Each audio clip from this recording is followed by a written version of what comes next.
Hello everyone and welcome to my channel.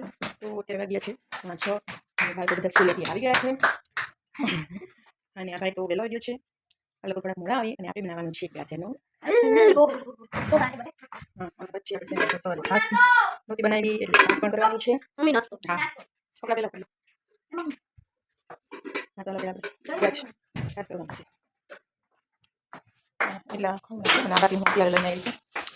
હવે પહેલા આપણે ખીમી લઈએ.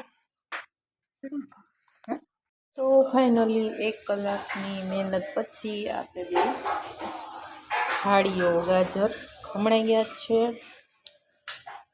અને હવે અહીંયા તેલ આપણે ઘી થોડુંક મૂકી દીધું છે.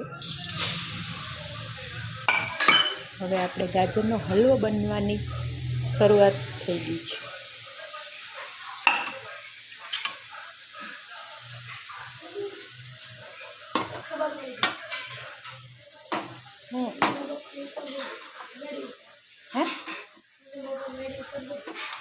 કેમ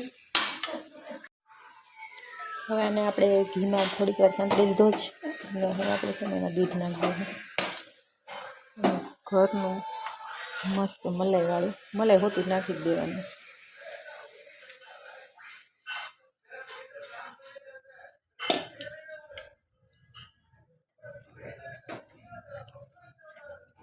દોઢ લીટર જેટલું દૂધ નાખી દેવું આપણે. હજી છે આ બહારનું એ લીધું છે મેં એટલે બધું ઉમેરી દઈએ પછી ખાંડ નાખી ચડવા દે.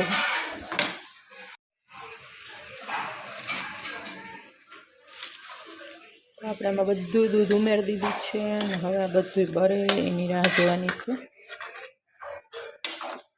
ખાંડી નાખી દીધી.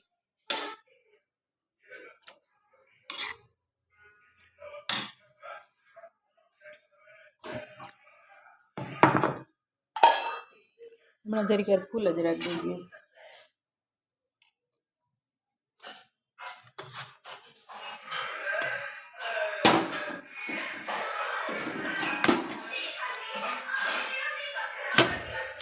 અટકરે નાખી દે કે માપ કંઈ કરતા નથી.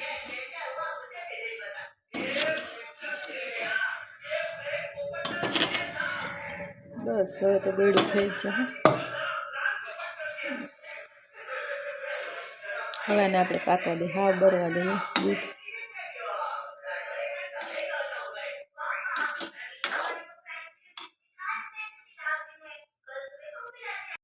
હલવો બની રહ્યો છે અને હું લસણ ફોલું છું અને ભાજી વઘારવાની છે.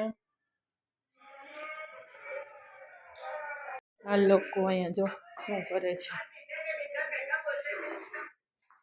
ટીવી જોવે છે બધા.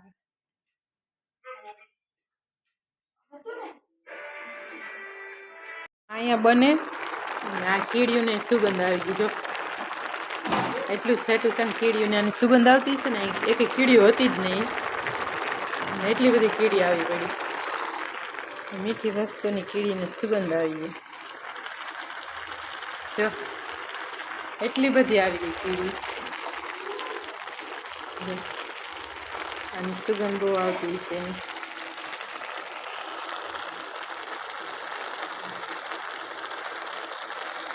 ભાજી વઘારી નાખીએ મરચાં પર લઈ.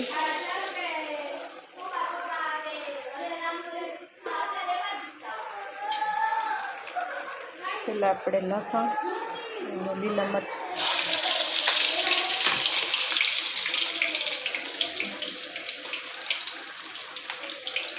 હિંગ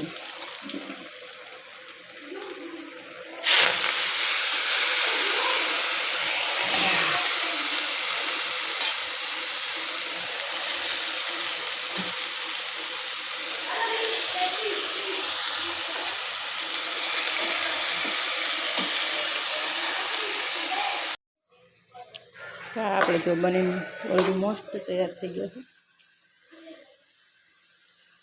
પાણી વળી ગયું દૂધનું દે મસ્ત. ભાજીનું શાક પણ બની છે. હવે આપણે ધીમો કરી નાખશું. તેલ છે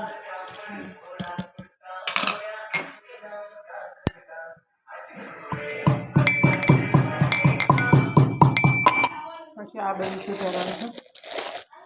ફાઇનલ બની ગયું છે. હવે આપણે ઉપર નાખી દઈશું કાજુ બધું. મસ્ત લાગે છે. ગાજરનો હલવો બની થઈ ગયો છે તૈયાર. ધાણા ભાજી છે, એક મૂળો, ડુંગળી, એ બધું. અને છાશ જોવો તમે બેનના ઘરેથી આવી છે.